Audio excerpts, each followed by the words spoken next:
नमस्कार दोस्तों। मोहरी देवी तापड़िया कन्या महाविद्यालय जसवंतगढ़ नागौर के यूट्यूब चैनल पर मैं मृत्युंजय खींची प्रवक्ता इतिहास आपका तहे दिल से स्वागत करता हूं, अभिनंदन करता हूं। कल जैसा कि हमने पहली कक्षा में विषय के बारे में संक्षेप में जाना, क्योंकि मैं आपको बता दूं हमारा ये जो वीडियो बनाने का या यूट्यूब चैनल पर बच्चों को पढ़ाने का उद्देश्य है और इसके लिए सबसे पहले ये आपको जानकारी दे दूं कि हम जो शिक्षण कार्य करा रहे हैं ये यूनिवर्सिटी एग्जामिनेशन के पर्पज से करवा रहे हैं। इसीलिए जहाँ तक कोशिश हो हम विषय से जुड़े हुए वे संदर्भ जो कि प्रतियोगी परीक्षा में पूछे जाते हैं वो उनको जो है वो बताने की कोशिश करेंगे, लेकिन ज़्यादातर जो है वो हमारा फोकस जो है वह है विषय वस्तु जो कि यूनिवर्सिटी एग्जामिनेशन के पर्पज से ही रहेगा। इसीलिए जो है वह आप अगर किसी भी राजस्थान के किसी भी महाविद्यालय में पढ़ रहे हैं, शिक्षण कर रहे हैं और इतिहास के विद्यार्थी हैं, तो आप जो है वो ये वीडियो आपके लिए बहुत ही मददगार साबित होगा। ठीक है, तो शुरुआत करते हैं भारत के इतिहास और इसकी जानने के स्रोत।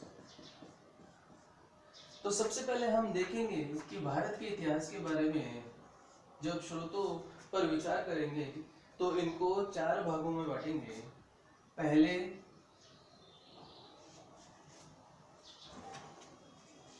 पुरातात्विक स्रोत,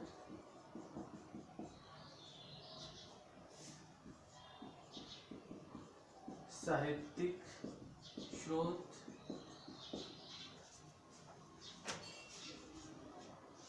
समसामयिक स्रोत एवं विदेशी यात्रियों के विवरण। देखिए विद्यार्थियों, राजस्थान के जितने भी जो महाविद्यालय हैं वह अलग अलग यूनिवर्सिटी से संबंधित हैं। कुछ एमडीएस यूनिवर्सिटी से संबंधित है, कुछ पंडित दीनदयाल से, कुछ राजस्थान विश्वविद्यालय से या कुछ जो है बीकानेर विश्वविद्यालय से। इनमें सभी में इतिहास की जो पुस्तकें हैं उनमें जो विषय वस्तु है या पाठ्यक्रम है वह थोड़ा बहुत चेंज करके और वो लिखा गया है। तो इसीलिए और इनमें जो है वह अधिकांश में राइटर जो है वह तो सेम ही है। जिन राइटर्स की बुक्स जो है वो यूनिवर्सिटी ने बच्चों को पढ़ने के लिए निर्देशित कर रखी है वह तो बहुत हद तक तो सेम ही है। लेकिन कुछ ऐसे जो यूनिवर्सिटी हैं उन्होंने जो पाठ्यक्रम है उसमें अलग अलग जो लेखक हैं उनकी पुस्तकें भी विद्यार्थियों को निर्देशित कर रखी हैं। इसीलिए आप जो है जिस भी यूनिवर्सिटी के अंदर या जिस भी महाविद्यालय के अंदर पढ़ रहे हैं उसमें जो आपके महाविद्यालय या यूनिवर्सिटी के अंदर पढ़ाई जाने वाली पुस्तक है उससे ही अध्ययन करें। मैं जो है वो तापड़िया कॉलेज के अंदर शिक्षण का कार्य कर रहा हूँ जो कि एमडीएस यूनिवर्सिटी के जो है से संबंधित है, से संबंधता रखती है। अतः यहाँ की जो पाठ्यक्रम की पुस्तक है उस पुस्तक को जो है बेस बनाकर, आधार बनाकर मैंने जो है वो ये शिक्षण शुरू किया है। इसमें जब पहले अध्याय की बात करेंगे भारत के इतिहास में, जो बीए पार्ट 1 जो है बीए पार्ट 1 की कक्षा है उसके विद्यार्थियों के का पहला चैप्टर है। उसमें भारत के इतिहास का जो चैप्टर है उसके अंदर 4 प्रकार के सोर्स दिए हैं, जिसको इन 4 प्रकार के सोर्सों के द्वारा भारत के इतिहास को जानने के बारे में बताया गया है। पहला पुरातात्विक स्रोत, दूसरा साहित्यिक स्रोत, तीसरा समसामयिक स्रोत और चौथा विदेशी यात्रियों के विवरण। कुछ पुस्तकों में समसामयिक स्रोत के स्थान पर सीधे ही ये 3 जो जानकारी के स्रोत हैं इनका वर्णन किया गया है। पुरातात्विक स्रोतों को अगर बांटते हैं तो इन्हें भी 3 भागों में बांट सकते हैं। पहले अभिलेखीय साक्ष्य,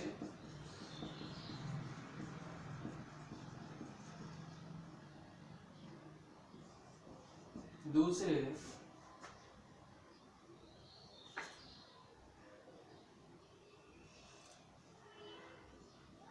स्तंभ लेखीय साक्ष्य,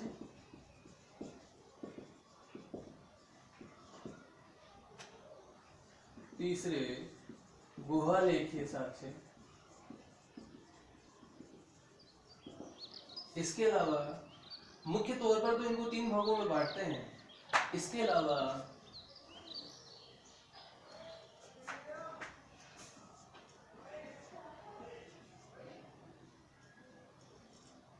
स्मारक, भवन, महल, छतरियां, मंदिर,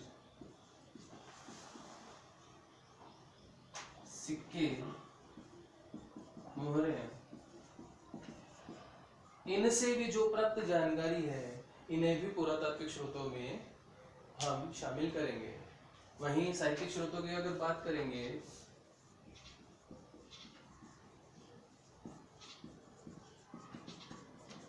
तो साहित्यिक स्रोतों में सबसे पहले वे साहित्यिक स्रोत जो संस्कृत भाषा के हैं उनको शामिल करेंगे।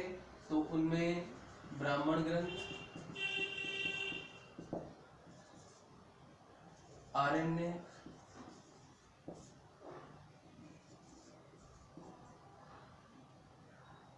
वेद, वेदांग, स्मृतियां, पुराण एवं उपनिषद तथा महाकाव्य जो कि 2 माने गए हैं, रामायण एवं महाभारत। अभी लॉकडाउन में आप लोगों ने ये दोनों ही जो है महाकाव्य सीरियल्स के रूप में देखे हैं और इनका अनुभव लिया है। तो साहित्यिक स्रोतों में ब्राह्मण, सबसे पहले आप वेद भी ले सकते हैं। वेद, वेदांग, ब्राह्मण ग्रंथ, आरण्यक, स्मृतियां, पुराण, उपनिषद और महाकाव्य, ये संस्कृत साहित्य स्रोत हैं जिनसे हमें जानकारी मिल रही है। इनके अलावा बौद्ध ग्रंथ जिनमें हम दीपवंश, महावंश, दिव्यादान,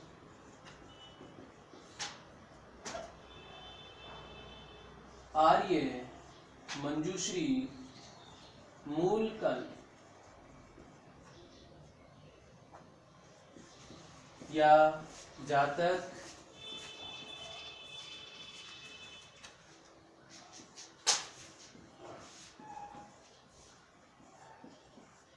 या पिटक, इनको शामिल करेंगे तो भारतीय इतिहास के विषय में जानकारी इन स्रोतों से हमें मिलेगी।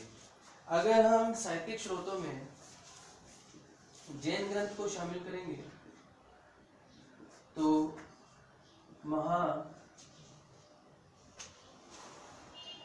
सबसे पहले कल्पसूत्र जो भद्रबाहु द्वारा रचित है और परिशिष्ट पर्व,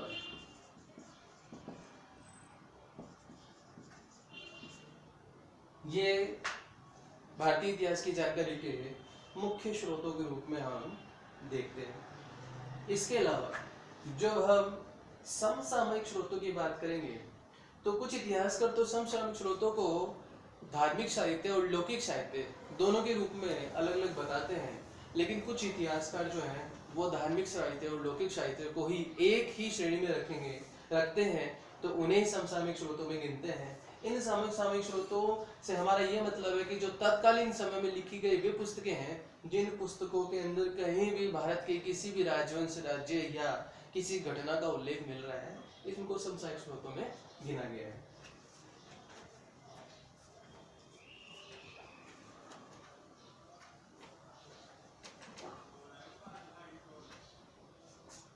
तो समसामयिक स्रोतों में सबसे पहले महत्वपूर्ण, क्योंकि अगर जब भारत के इतिहास की बात करेंगे तो ये विशद है, इसका जो विस्तार है वो बहुत ही ज़्यादा है। तो पुस्तकें हम जैसे जैसे जिन जिन राजवंशों को पढ़ेंगे उन उन राजवंशों के समय में उन पुस्तकों को भी हम पढ़ते हुए चलेंगे। लेकिन अभी जो प्रारंभिक तौर पर हम जिन पुस्तकों के बारे में कहीं से सुनते हैं या हमें जानकारी है, उन उन पुस्तकों के बारे में संक्षिप्त में थोड़ा जानकारी ले लेते हैं। जिनमें पहली पुस्तक कौटिल्य की अर्थशास्त्र, पाणिनि की अष्टाध्यायी,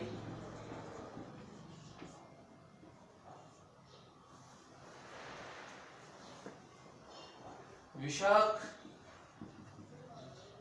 दत्त की मुद्रा राक्षस,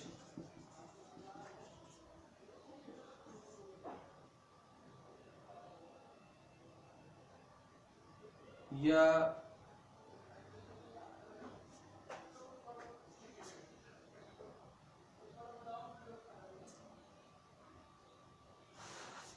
में कालिदास की रचनाएं, अब कालिदास की रचनाएं बहुत हैं। अभिज्ञान, शाकुंतलम है, मेघदूतम,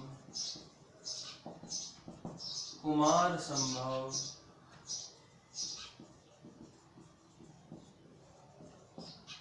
रघुवंशम,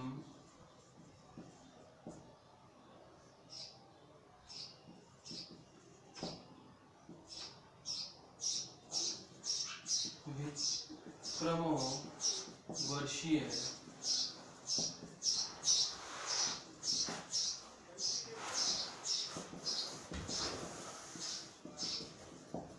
ऐसी पुस्तकों से हमें तत्कालीन समय में इतिहास की जानकारी मिलती है। इनके अलावा भी कुछ पुस्तकें हैं, जैसे हर्षचरित जो बाणभट्ट ने लिखी है,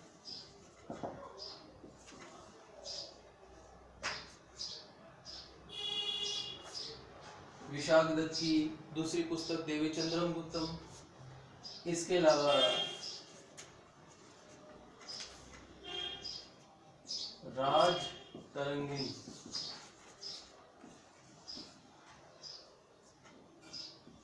जो कलहण ने लिखी है,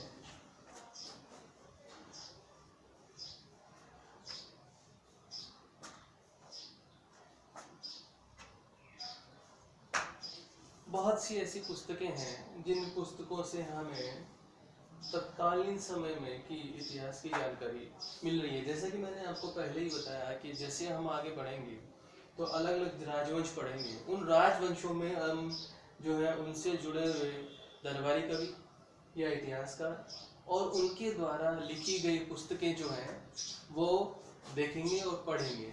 ठीक है। इसके अलावा अभी हम जब शुरुआत कर रहे हैं तो हम जो है वो संक्षेप में इनकी जानकारी ले रहे हैं।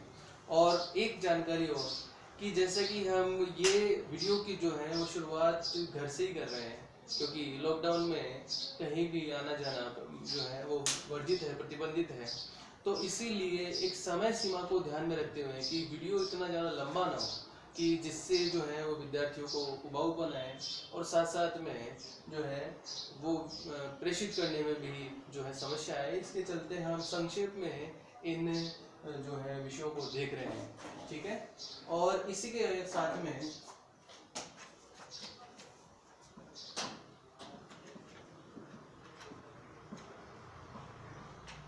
चौथा हमने देखा था विदेशी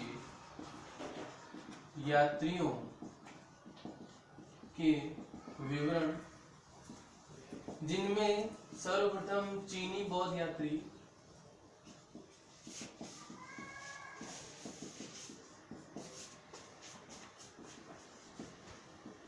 अरब यात्री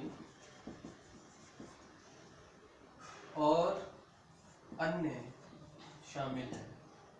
चीनी बौद्ध यात्रियों में जब पढ़ेंगे तो हेनसांग, फायान, सयोगन, इत्सिंग, इस प्रकार के नाम हमें देखने होंगे। अरब यात्री में जब नाम देखेंगे तो सुलेमान,